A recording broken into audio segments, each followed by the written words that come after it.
बिस्मिल्लाहिर्रहमानिर्रहीम, अस्सलामु अलैकुम। बोल न्यूज़ में खुशामदीद। मैं हूँ शाइस्ता शहजाद। मैं हूँ सैयद रजी। हेडलाइंस आप जान चुके हैं। बुलेटिन का आगाज़ करेंगे और बात करेंगे निगरान वज़ीर दाखिला के बयान की, जिसमें वो कहते हैं कि नून लीग को कोई फेवर नहीं दिया जा रहा।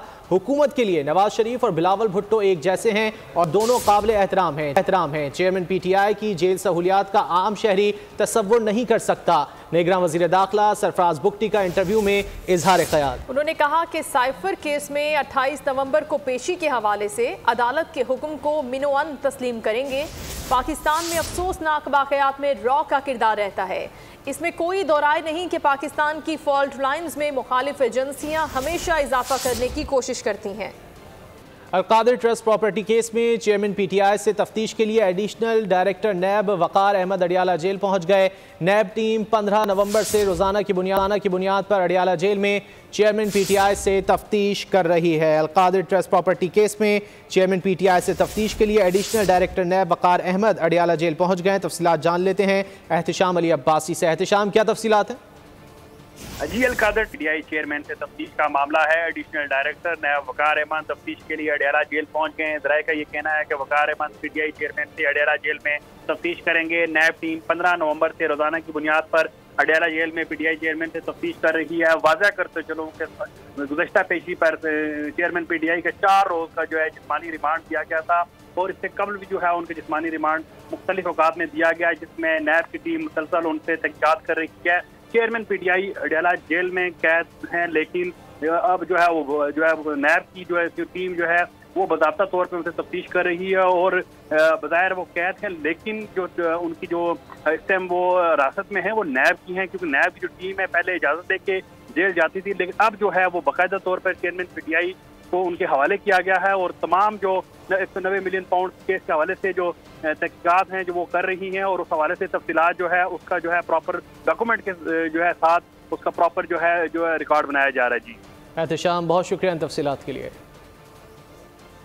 सियासी बच्चे कौन कौन हैं और सबसे बड़ा सियासी बच्चा कौन है, यही सवाल डिप्टी ब्यूरो चीफ बोल न्यूज़ इस्लामाबाद अली शेर ने अरकान सेनेट से पूछा, तो उन्होंने क्या कहा, आइए देखते हैं। कल सियासी लाडलों और सियासी बच्चों की बहस हो रही है। ये सियासी बच्चे हैं कौन कौन? सबसे बड़ा सियासी बच्चा कौन है? आइए यही सवाल पूछते हैं अरकान सेनेट से। जिनकी पैदाइश, बच्चा क्या होता है? जिसकी पैदाइश वहाँ हुई है, ठीक है। अब अगर हम जाके देखते हैं, हिस्ट्री में जाके देखते हैं, तो किन किन लोगों की पैदाइश आर्मी की गोद में हुई है। पैदाइश का मतलब यह है कि उससे पहले कोई एग्जिस्टेंस ही नहीं थी पार्टी की। सियासत में आने के लिए, इलेक्शन में खड़ा होने के लिए उम्र है 25 साल। बंदे को इलेक्शन में खड़े होने दिया जाता है तो उसका अपना मौक़िफ़ आता है, वो बच्चा नहीं रहता। जो किसी को भी बच्चा कहते हैं वो सीख लें कनाडा से, वो सीख लें बेनज़ीर भुट्टो साहब के ज़माने से। ये बातें जो हैं वो उनको सूट करती हैं, जो करता है वैसे नहीं। शमीम अफरीदी, मियां नवाज शरीफ, शहबाज शरीफ, मोहतरम जरदारी साहब, बस ये सारे बच्चे जो 3 दफ़ा हुकूमत की है, अब मगर हमें आया नहीं आई, अभी चौथी दफ़ा उसको हुकूमत दे रहे हैं। मेरा ये ख्याल है कि ओल्ड इज़ गोल्ड, और क्या अभी जो है वो ज़ाहिर है हमें जो है अब तजुर्बाकार लोगों से सीखना चाहिए कि क्या काम होता है, कैसे होता है, और उनके तजुर्बे से सीखना चाहिए, बजाय इसके कि वो गलतियां जो वो कर चुके हैं हम भी वही करें। अरकान सेनेट की अक्सरियत का कहना है कि सियासी बच्चा होना कोई जुर्म नहीं। अगर डॉक्टर का बेटा डॉक्टर बन सकता है तो सियासतदान का बेटा सियासतदान क्यों नहीं? जबकि PTI का कहना है कि किसी की आशीर्वाद से सियासत में आना ही सियासी बच्चा कहलाता है। कैमरामैन मंसूर आलम के साथ अली शेर, बोल न्यूज़ इस्लामाबाद। आम इंतखाबात के लिए नए सियासी इत्तेहाद बनाने का सिलसिला जारी है। नून लीग, MQM, JUI और फंक्शनल लीग का वफ़द अवामी नेशनल पार्टी से मुलाकात करेगा। ANP की जानिब से ज़ोहराने का भी एहतमाम किया गया है। इसी हवाले से मज़ीद जान लेते हैं बोल न्यूज़ के नुमाइंदे सलाहुद्दीन अली से, जो इस वक्त मर्दान हाउस में मौजूद हैं। सलाहुद्दीन, बताइए मुख्तलिफ जमातों पर मुश्तमिल वफ़द कब तक पहुँचेगा मर्दान हाउस? हाँ जी बिल्कुल, जो कराची का अगर सियासी दर्जा हरारत की बात करें वो अरूज पर पहुंच चुका है। नए इत्तेहाद जो है वो बनाए जा रहे हैं, मिलकर इंतखाबात लड़ना, सीट एडजस्टमेंट के हवाले से बातचीत मुख्तलिफ जमातों के अंदर। इस वक्त मैं मर्दान हाउस में मौजूद हूँ। यहाँ पर से कुछ देर कब्ल जो है वो मुस्लिम लीग नून का जो वफ्द है बशीर मेमन की क़यादत में वो भी पहुँच चुका है। शाही सैयद ने उनका इस्तकबाल किया है और मुस्तफ़ा कमाल जो MKM के सीनियर डिप्टी कन्वीनर हैं वो भी यहाँ पर पहुँच चुके हैं। मुस्लिम लीग फंक्शनल का वफ्द भी यहाँ पर पहुँच चुका है और इस वक्त जो है अंदर मुलाकात शुरू हो चुकी है और जो नया जो सियासी इत्तेहाद बन रहा है बिलखसूस सिंध और बिलखसूस अगर बात करें कराची के अंदर सीट एडजस्टमेंट किस तरह की जाएगी, किन किन सीटों पर जो है कौन कौन से जो पार्टियां जो हैं उनको जो है सीट दी जाएगी, तो इस हवाले से बातचीत जारी है। और ANP को बिलखसूस जो है आज पहली बार मुलाकात करने के लिए तमाम जमातें यहाँ पर पहुँची हैं कि ANP को भी अपने इत्तेहाद में शामिल किया जाए। अब ANP जो है वो उनके ज़राए से जो बात हुई है उनका कहना है कि हमारी जो मशावरती कौंसल है जो इनका दावतनामा हमारे पास पहुंचा है उसके बाद हम अपनी मशावरती कौंसल से जो है बाकायदा बात करेंगे। उसके बाद जो है इस इत्तेहाद में किस तरह जाना है, क्या अपडेट करे थे इस हवाले से आपका बहुत शुक्रिया।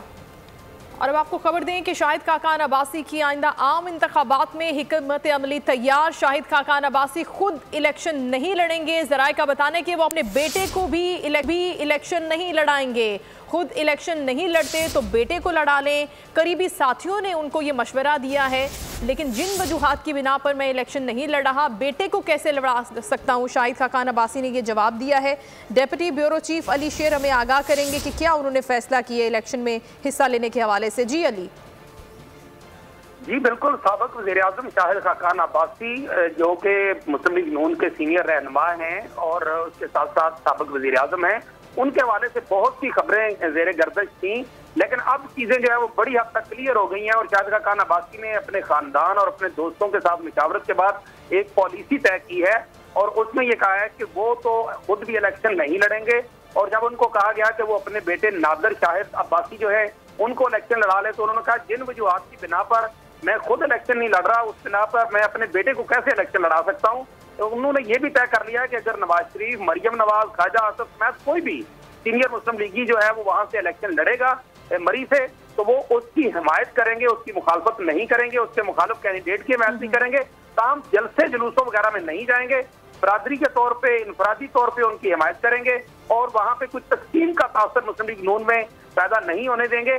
ज़राए का ये बताना है कि वजह उसकी है कि शाहिद खाकान अब्बासी कहते हैं कि सियासी जमातें जो हैं वो वही काम कर रही हैं जो माजी में करती रही हैं, इलेक्टेबल्स लेकर और उसके बाद अपने आप को खतरे में डालती हैं और अब फिर जो है वो मुस्लिम लीग नून को खतरा हो सकता है इलेक्टेबल्स से और वोट को इज्जत दो की जो पॉलिसी है वो जमातें उससे पीछे हट रही हैं, जबकि इक़्तिदार की बजाय इक़्तिदार की सियासत जो है वो उन्हें पसंद नहीं है जो कि इस वक्त हो रही है। जो सियासत इस वक्त मुल्क में हो रही है वो पसंद नहीं है, इस बिना पर उन्होंने फैसला किया है वो इंतखाबात में हिस्सा नहीं लेंगे। बहुत शुक्रिया आपका। एक और अहम खबर है, एवनफील्ड और अल अजीजिया रेफरेंसेस में सजा के खिलाफ अपीलें। नवाज शरीफ की 27 नवंबर को अदालत पेशी से मुतालिक सर्कुलर जारी कर दिया गया। इस्लामाबाद हाई कोर्ट के रजिस्ट्रार ऑफिस ने यह सर्कुलर जारी किया। Chief justice Aamer Farooq, justice Mian Gul Hassan Aurangzeb समाअत करेंगे। तफसीलात जानेंगे एहतशाम कियानी से। एहतशाम, आगाह कीजिए।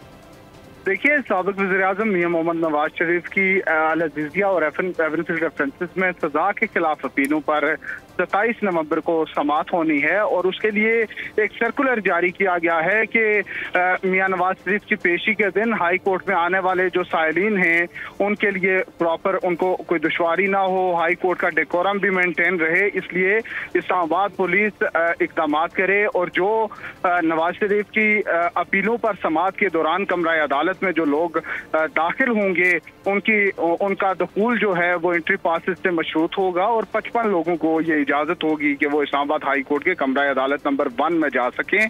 उसके लिए एंट्री पासेस जारी किए जाएंगे और उसके लिए तफसीलात मांगी गई हैं कि मियां नवाज शरीफ के वकला और उनके साथ जाने वाले लोगों 15 लोगों की जो हैं उनके लिए एंट्री पासेस बनेंगे और अटॉर्नी जनरल और एडवोकेट जनरल के 5-5 लोग, जबकि 30 सहाफियों को कमरा अदालत में जाने की इजाजत होगी। तो ये सर्कुलर रजिस्ट्रार ऑफिस की जानिब से जारी किया गया है। बहुत शुक्रिया एहतशाम कियानी इन तफसीलात के लिए।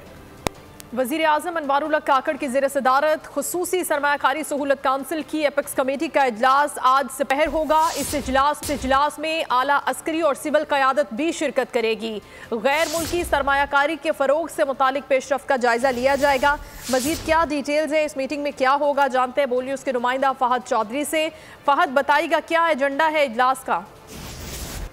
जी देखिए, SIFC की एपेक्स कमेटी जिसको वज़ीर आज़म चेयर करते हैं, उसका इजलास अब से कुछ देर बाद वज़ीर आज़म हाउस निगरान वज़ीर आज़म की ज़ेर सदारत शुरू होगा। इस इजलास में chief of army staff general Syed Asim Munir खुसूसी शिरकत करेंगे। इसके अलावा चारों सूबाई वज़राए आला और दीगर आला सिविल और अस्करी हुकाम भी इस इजलास में शरीक होंगे। इजलास का बुनियादी मकसद मुल्क में गैर मुल्की सरमायाकारी के फ़रोग के लिए जो अब तक उठाए गए इक़दाम हैं और इसके अलावा जो मनसूबे अब तक मंजूर किए गए मुख्तलिफ शोबों में जिनमें तवानाई, मादनियात, IT सेक्टर जो हैं वो काबिल ज़िक्र हैं, उन पर पेशरफ्त का जायज़ा लिया जाएगा।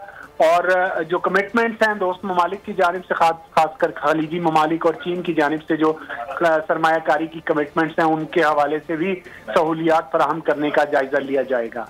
जी बहुत शुक्रिया आपका फ़हद, अपडेट कर रहे थे आप। पाकिस्तान में आइंदा हफ्ते सरमायाकारी की अच्छी खबरें मिलेंगी। PIA की निजकारी अव्वलीन तरजीह है। निगरान वज़ीर आज़म अनवारुल हक काकड़ की निजी TV से गुफ्तगू। कहा कि हम खित्ते के बाहर से भी सरमायाकारी पाकिस्तान में लाना चाहते हैं। मुख्तलिफ ममालिक के साथ तिजारती मुआहिदों पर जल्द दस्तखत हो जाएंगे। निजकारी पर तवज्जो मरकूज है। खसारे में चलने वाले इदारों की निजकारी पर गौर कर रहे हैं। जमहूरियत में मुस्बत रवैये से किरदार अदा करना होगा। एक सवाल पर वज़ीर आज़म ने कहा कि गजा की सूरत हाल तशवीशनाक है। दहशतगर्दों और सहूलतकारों के खिलाफ कार्रवाई का फैसला किया है। गैर मुल्की किसी वाक़े में मुलव्वस हुए तो एक्शन लिया जाएगा। निगरान वज़ीर इत्तलात बलूचिस्तान जान अचकज़ई कहते हैं सिक्योरिटी फोर्सेज ने मुल्क को दहशतगर्दी से पाक करने के लिए कुर्बानियाँ दी। अफ़गान हुक्काम से अपील है कि वापस लौटने वालों का ख्याल रखें। काम जोर और शोर से जारी हैं, लेकिन बलूचिस्तान में बदकिस्मती से ये शैबा पैदा हो रहा है कि अरबों रुपए के जो स्कीमात हैं वो वक्त पर मुकम्मल ना हो, जिससे अरबों रुपए लेप्स होने का खदशा है। लिहाजा ये सूरत हाल निगरान हुकूमत की बिलखसूस वज़ीर आज़म और वज़ीर आला बलूचिस्तान की अमली कोशिशों को ठेस पहुंचा रही है। अगर बलूचिस्तान में ब्यूरोक्रेसी का ये रवैया जारी रहता है तो मायूसी और फैलेगी और दूसरे किस्म के मसाइल पैदा होंगे। ट्रांसफर पोस्टिंग इख्तियारात में वज़रा को एतमाद में नहीं लिया जा रहा है, जिसकी वजह से जिम्मेदार हुकूमती अमलदारी में संगीन चैलेंजेस उभरे हैं। अफगान हुकूमत ने अपने ही शहरियों के लिए ज़मीन तंग कर दी। आलमी मीडिया के मुताबिक काबुल में हुकूमत की तब्दीली के बाद 7 लाख अफगानियों ने पाकिस्तान का रुख किया। गैर कानूनी मकीम अफराद को वापस भेजने पर अफगान उबूरी हुकूमत ने उन्हें कबूल करने से इनकार कर दिया है। अफगान शहरी अपने ही मुल्क में अजनबी हो गए। गैर कानूनी मुकीम अफगान बाशिंदों की वतन वापसी, अफगान हुकूमत का अपने ही शहरियों के साथ अफसोसनाक रवैया। आलमी मीडिया के मुताबिक पाकिस्तान में मुकीम 37 लाख अफगान शहरियों में से 17 लाख से ज्यादा गैर कानूनी तौर पर रिहाइश पजीर हैं। अफगान हुकूमत ने पाकिस्तान से वापस जाने वाले शहरियों को कबूल करने से इनकार किया है और अपने शहरियों पर सामान साथ लाने पर भी पाबंदी आयद कर दी है, जिससे इन्हें शदीद मुश्किलात का सामना है। माहिरीन का कहना है कि पाकिस्तान ने अफगान बाशिंदों के हवाले से अपनी जिम्मेदारी पूरी कर दी। मैं समझता हूँ कि इंतहाई गैर संजीदा और गैर जिम्मेदाराना तर्ज अमल है किसी भी हुकूमत और रियासत की जानिब से कि अपने ही शहरियों को मुल्क वापस आने से रोका जाए या उनके लिए मुश्किलात पैदा की जाएं। पाकिस्तान चाहता है कि अफगानिस्तान एक मुस्तहकम खुशहाल मुल्क के तौर पर इमर्ज करे और अपने मसाइल पर काबू पाए और एक जिम्मेदाराना तर्ज अमल का मुजाहिरा करे। बैनुल-अक़वामी मीडिया का कहना है कि दूसरे ममालिक के मुकाबले में पाकिस्तान ने अफगान शहरियों को बेहतर सहूलियात और मौक़े फराहम किए। अफगान शहरियों का भी यही मानना है। अफगान शहरियों का कहना है उन्होंने पाकिस्तान में एक अच्छा वक्त गुजारा है। और अभी खबर शामिल करते हैं कराची से, जहां पर पुलिस एहलकारों की डकैत गैंग के खिलाफ अब तहकीकात शुरू हो गई हैं और आला पुलिस हुकाम ने सर जोड़ लिए हैं। साउथ और वेस्ट पुलिस के मजीद अफसरान मुअत्तल करने का फैसला। वेस्ट पुलिस को छापे की पेशगी इत्तला की भी छानबीन होगी। दूसरी जानिब अदालत ने मुलजिम DSP उमैर तारिक को अदालती रिमांड पर जेल भेज दिया। 3 मुलजिमान को 26 नवंबर तक जिस्मानी रिमांड पर पुलिस के हवाले कर दिया गया। औरंगी टाउन डकैती की तफ्तीश का दायरा वसी, मजीद अफसरान और एहलकारों के खिलाफ घेरा तंग। आला पुलिस हुक्काम ने सर जोड़ लिए। साउथ और वेस्ट पुलिस के मजीद अफसरान से पूछगछ होगी। मुअत्तल और महकमा जाती कार्रवाई का आगाज किया जाएगा। वेस्ट पुलिस को छापे की पेश की इत्तला से मुताल्लिक छानबीन भी की जाएगी। मुताल्लिका अहले खाना की शिकायत पर पीर आबाद पुलिस ने कब कार्रवाई की? मुतासरा ताजिर के 15 कॉल करने पर रिस्पॉन्स कब दिया गया? पुलिस ने तमाम जावियों से तहकीकात शुरू कर दी हैं। कराची में अंधी गोली ने अंधेर नगरी मचा दी। 11 माह के दौरान 6 मासूम बच्चों समेत 8 अफराद बेमौत मारे गए। हवाई फायरिंग के दौरान 225 से ज्यादा अफराद जख्मी हुए। कराची में अंधी गोली लगने के वाक़यात, खुशी में होने वाली फायरिंग ने हंसते बसते घर उजाड़ दिए। 11 माह के दौरान 6 मासूम बच्चों समेत 8 अफराद बेमौत मारे गए। 225 से ज्यादा जख्मी हुए। जख्मियों में 36 बच्चे और 15 खवातीन शामिल हैं। 18 नवंबर को औरंगी में शादी की तकरीब, हवाई फायरिंग से 13 साल अरीब की जान गई। 14 अक्टूबर को औरंगी टाउन में 7 साल अयान जान से गया। 11 सितंबर को कैमाड़ी में जवाद लुक़मा अजल बना। 14 अगस्त को बगदादी में 40 साल वहाब जिंदगी की बाजी हार गया। 27 अगस्त को औरंगी टाउन में 13 साल उमर मारा गया। 12 फरवरी को औरंगी क़य्यूमाबाद में हाई रूफ में सवार 6 साल अब्दुल गनी मौत की नींद सो गया। 31 जनवरी को सुखन में 7 साल तैयबा हवाई फायरिंग की नज़र हो गई। पुलिस के मुताबिक वाक़यात के खिलाफ 68 मुकदमा दर्ज हुए। मुतअद्दिद मुकदमा दर्ज नहीं कराए गए। और अब आपको खबर देंगे, chairman peoples party Bilawal Bhutto Zardari Dubai पहुंच गए हैं। बिलावल भुट्टो जरदारी पीर तक दुबई में क़याम करेंगे और वापसी पर कोयटा में यौम तासीस के जलसे में शिरकत करेंगे। Chairman peoples party Bilawal Bhutto Zardari के हवाले से आपको अपडेट कर रहे हैं, जो इस वक्त दुबई पहुंच गए हैं। पीर तक वो क़याम करेंगे दुबई में और उसके बाद वो जब वापस आएंगे तो कोयटा में यौम तासीस के जलसे में शिरकत करेंगे। क्या शेड्यूल होगा मजीद उनका जानते हैं। बोल न्यूज़ के नुमाइंदा सलाहुद्दीन हमारे साथ हैं। जी सलाहुद्दीन। पीपल्स पार्टी के चेयरमैन बिलावल भुट्टो जरदारी जो है वो इस वक्त दुबई पहुंच चुके हैं। वो निजी जो है फ्लाइट के जरिए जो है वो कराची से रवाना हुए थे, अब जो है वो दुबई पहुंच गए हैं। वो कुछ गुज़िश्ता दिनों जो है वो केपी में अपनी इंतखाबी मुहिम के सिलसिले में मुख्तलिफ जलसे कर रहे थे। जलसे जैसे जलसों का शेड्यूल खत्म हुआ है वो फिर कराची पहुंचे और कराची से गुज़िश्ता शब जो है वो दुबई रवाना हुए हैं। बिलावल भुट्टो जरदारी 2 से 3 रोज तक बताया जा रहा है कि वहां पर क़याम करेंगे और उसके बाद जो है वो वापस आएंगे और कोयटा में जो है यौम तसीस का जो जलसा है पीपल्स पार्टी का उसमें शिरकत करेंगे। जी बहुत शुक्रिया आपका सलाहुद्दीन, अपडेट कर रहे थे आप। और अब कुछ बात फ़ज़ाई आलूदगी की। लाहौर समेत पंजाब के 10 अजला में स्मॉग की बिगड़ती सूरत हाल पर स्मार्ट लॉकडाउन का निफाज कर दिया गया। आज और कल स्कूल बंद रहेंगे। बाजार और मार्केट्स 3 बजे खुलेंगी, जबकि इतवार को कारोबार मुकम्मल बंद होगा। लाहौर में मॉल रोड पर इतवार के रोज गाड़ियों का दाखिला भी बंद है।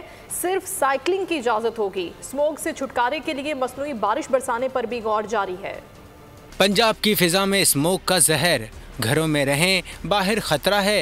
निगरां पंजाब हुकूमत का स्मोक के तदारुक के लिए बड़ा फैसला। लाहौर समेत 10 अजला में स्मार्ट लॉकडाउन लगा दिया गया। आज और कल स्कूल बंद। कल जिम, सिनेमा, थिएटर, फैक्ट्रीज और रेस्टोरेंट्स बंद रहेंगे। सिर्फ टेक अवे और होम डिलीवरी की इजाजत होगी। इतवार को कारोबार मुकम्मल बंद होगा। लाहौर माल रोड पर छुट्टी के रोज गाड़ियों का दाखिला बंद, जबकि सिर्फ साइकिलिंग की इजाजत होगी। सूबाई हुकूमत स्मोक से छुटकारे के लिए मसनूई बारिश बरसाने पर गौर कर रही है, जिसके लिए एक कमेटी भी तश्कील दी जा चुकी है।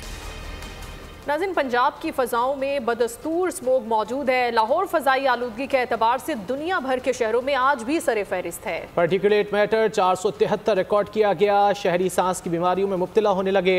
गुजरावाला, शेखुपुरा समेत दीगर अजला में इंतजामिया स्मोग SOPs पर अमल दरामद कराने में नाकाम नजर आ रही है।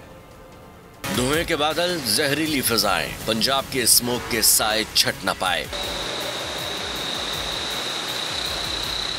लाहौर की फिजा इंतहाई आलूदा। दुनिया के आलूदा तरीन शहरों में आज भी सरफहरिस्त। पर्टिकुलर मीटर की तादाद 473 रिकॉर्ड की गई।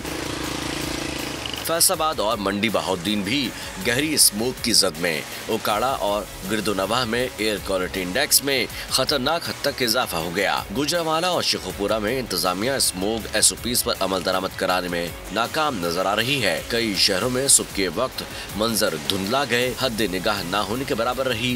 मोटरवे कई मुकामात पर बंद करना पड़ी। फिजाई आलूदगी बढ़ने से शहरी सांस की बीमारियों में मुब्तला हो रहे हैं। तिब्बी माहिरीन का कहना है कि मौजूदा सूरत हाल में मास्क समेत दीगर एहतियाती इक़दामात मौसमी बीमारियों के खतरात में कमी ला सकते हैं। स्मोक की रोकथाम के लिए निगरान हुकूमत की जानिब से लगाए गए स्मार्ट लॉकडाउन में मास्क पहनना लाजमी करार दिया गया है, लेकिन मुल्तान शहर में इस पर पाबंदी बिल्कुल नजर नहीं आ रही। इस हवाले से मजीद हम जानते हैं, माजिन यूसुफ हमारे साथ हैं। माजिन, क्यों नहीं अमल किया जा रहा है इन SOPs पर? मुल्तान में स्मार्ट लॉकडाउन की बात की जाए और जो पाबंदियां हैं उन पर अमल दरामद की अगर हम बात करें तो वो होता हुआ तो दिखाई नहीं दे रहा। खास तौर पे कहा गया है कि हर शहरी मास्क जो है वो लाजमी पहने।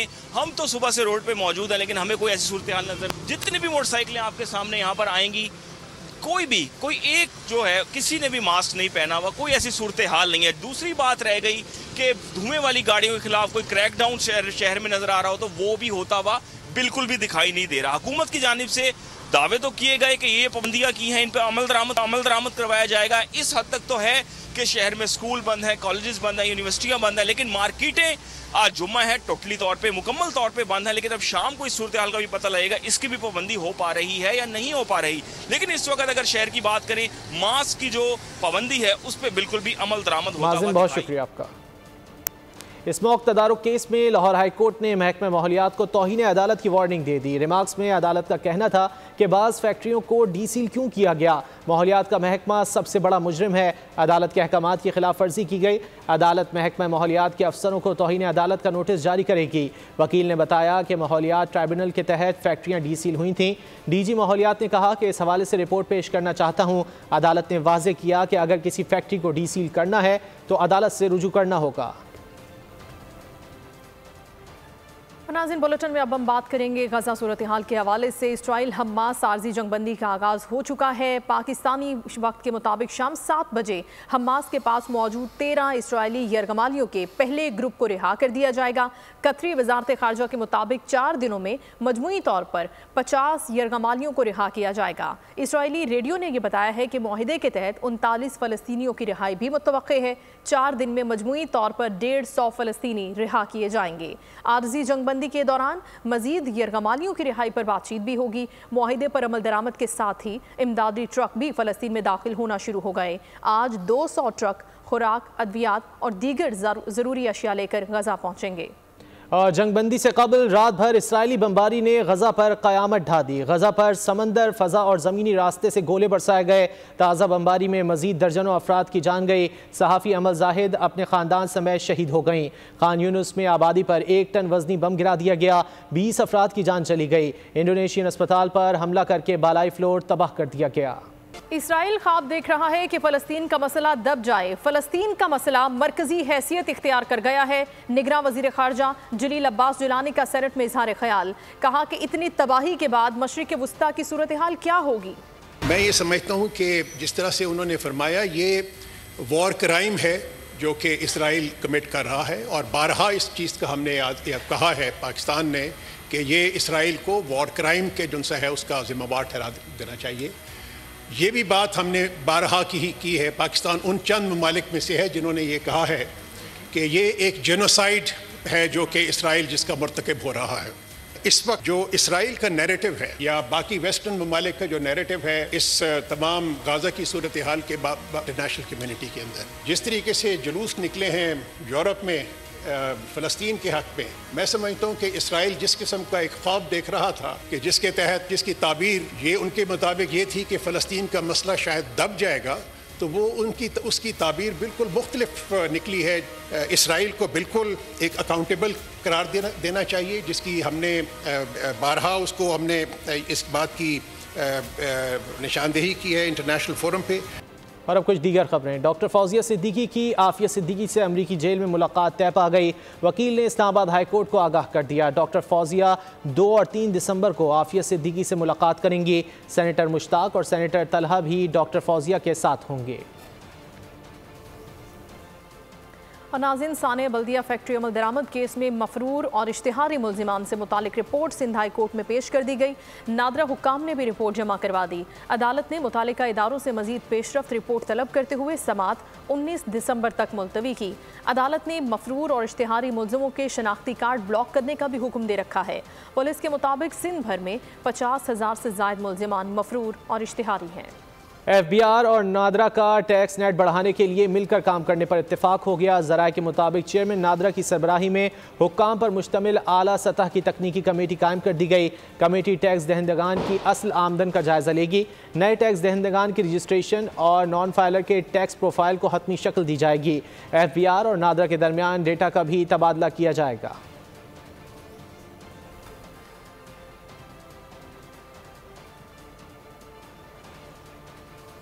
और अभी बुलेटिन में आपको एक अहम खबर देंगे। हफ्तावार बुनियादों पर महंगाई की शरह में 0.06% की कमी हुई है। सालाना बुनियादों पर महंगाई की मजमूई शरह 41.13% रिकॉर्ड की गई है, जिसमें 12 अशिया ज़रूरियात सस्ती हुई हैं और 21 की कीमतों में इस्तेहकाम रहा है। इदारे शुमारियात ने ये रिपोर्ट शेयर की है। मजीद इस रिपोर्ट की क्या डिटेल्स है, जानते हैं बोल न्यूज़ के नुमाइंदा उमर हयात खान से। जी उमर। सालाना बुनियादों पर जो महंगाई की मजमूई शरह है वो 40% से ऊपर है। 41.13% रिकॉर्ड की गई है और रवां हफ्ते मुल्क में महंगाई की जो शरह है उसमें 0.06% की कमी रिकॉर्ड की गई है। रवां हफ्ते 18 अशिया ज़रूरिया की कीमतों में इजाफा रिकॉर्ड किया गया है। 12 अशिया ज़रूरिया सस्ती हुई हैं, 21 की कीमतों में इस्तेहकाम रहा है। एक हफ्ते के दौरान लहसुन फी किलो 26 रुपये महंगा हुआ है। रवां हफ्ते प्याज की फी किलो कीमत में 3 रुपये का इजाफा हुआ है और एक हफ्ते के दौरान जिंदा मुर्गी जो है वो 6 रुपये महंगी हुई है और दाल मसूर 3 रुपये, दाल मूंग, दाल चना 1-1 रुपये महंगी हुई है और रवां हफ्ते 20 किलो आटे का जो थैला है वो 16 रुपये महंगा हुआ है। रवां हफ्ते आग जलाने वाली जो लकड़ी है वो 6 रुपये महंगी हुई है। माचिस की डिबिया, सरसों का तेल और आलू भी जो है वो महंगी होने वाली अशिया में शामिल है।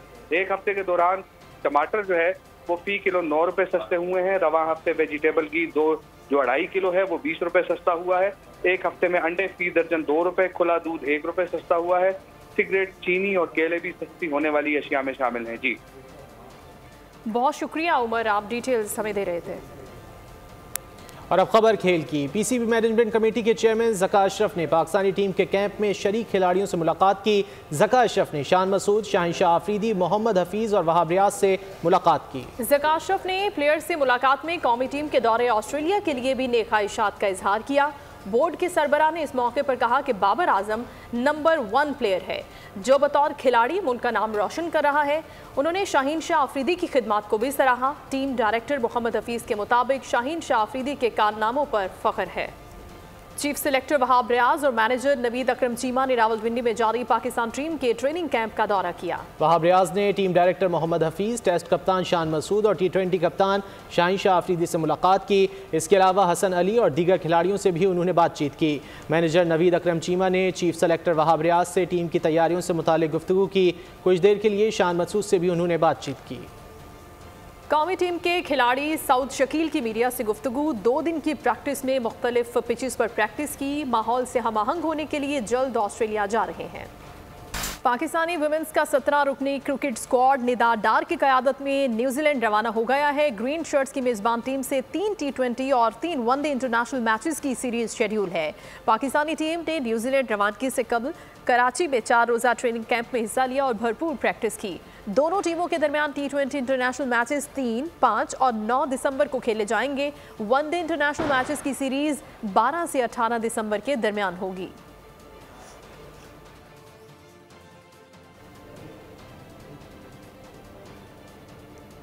और अब कुछ दीगर खबरें। गिलगित बल्तिस्तान में पैरामेडिकल स्टाफ ने अपने मुतालबात के हल के लिए कलम छोड़ हड़ताल और ड्यूटी का बायकॉट किया तो मरीजों की मुश्किलात में मजीद इजाफा हो गया। गिलगित से नदीम खान की रिपोर्ट। यह है गिलगित बल्तिस्तान का सूबाई हेडक्वार्टर अस्पताल, जहां मरीजों को घूमते फिरते और खवातीन OPD से बाहर मसीहाओं की मुंतज़िर दिखाई देती हैं। लेकिन पैरामेडिकल स्टाफ और दीगर छोटे मुलाजमीन की हड़ताल की वजह से OPDs भी बंद पड़ी हैं। दूर दूर से इलाज मुआवजे के लिए आने वाले लोग इस सूरत हाल से सख्त परेशान हैं। मैं पिछले 3 घंटों से यहाँ पे खड़ा हूँ। अभी आके मुझे पता चलता है कि कोई लोअर स्टाफ का कोई एहतजाज चल रहा है। घर से यहाँ तक मैं 800 रुपये किराया दे के आया हूँ। इस महंगाई के दौर में मेरे पैसे कौन वापस करेगा। हम एक बड़ी तकलीफ में दूर दराज से लोग आए हैं, ऊपर से महंगाई है, अपने पैसे लगा के दूर दराज से लोग अपने इलाज के लिए आते हैं, परेशानी में आते हैं।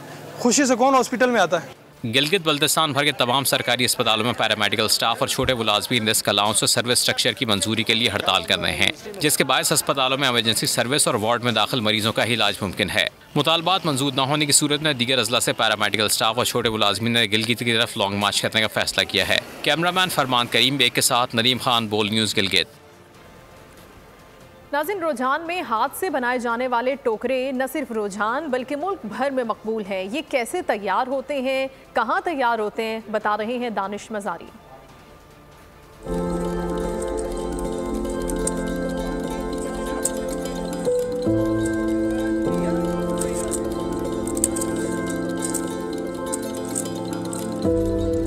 रुझान में लकड़ी की टोकरियां बनाने का रिवाज आज भी बरकरार है। कारीगर लकड़ी दरियाए सिंध से काट कर लाते हैं, जिसके बाद लकड़ी को साफ किया जाता है, फिर टहनियों से टोकरियां बनाई जाती हैं। लकड़ी का टोकरा 200 से 400 रुपए में फरोख्त किया जाता है। सख्त मेहनत के बाद लकड़ी के टोकरे तैयार करने वाले कारीगर इसका कम मुआवजा मिलने का शिकवा करते भी दिखाई देते हैं।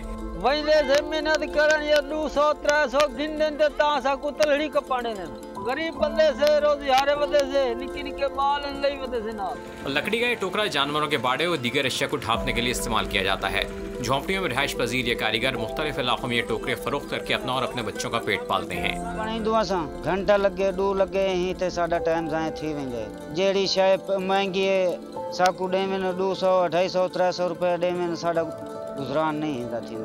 कम कीमत और नफीस दिखने वाली टोकरियों में पंजाब की सकाफत झलकती दिखाई देती है। कैमरा टीम के साथ दानिश मज़ारी, बोल न्यूज़, रुझान।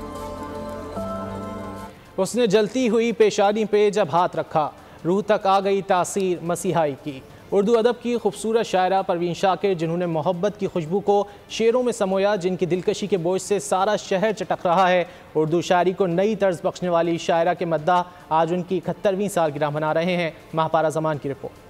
बोल न्यूज़ के इस बुलेटिन से फिल वक्त इतना ही। मज़ीद किसी भी खबर की तफसील के लिए विजिट कीजिए हमारी वेबसाइट bolnews.com और देखते रहिए बोल न्यूज़। सब्सक्राइब करें और बेल दबाएं ताकि कोई खबर रह न जाए।